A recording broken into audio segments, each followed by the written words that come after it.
The fiddler crab. So mga kabayan, ang tawag dito sa alimasag na to ay fiddler crab.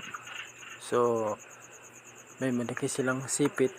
Pag malaking sipit tapos maliit yung kabila, lalaki yan.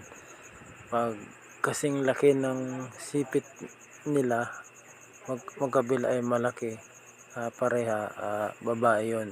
Pero pag yung kabila ay malaki at sa kabila ay maliit, lalaki yan. Ito sa video, example ito, isang lalaki na fiddler crab. So common to sa Asian country. So yan, mahalo to sila sa dagat. So yan, example ako dito, malapitan, fiddler crab, tawagin to. So ayan o, yan, dami yan silang iba-ibang kulay, iba-ibang laki, yan o. So nakikita nyo sa video.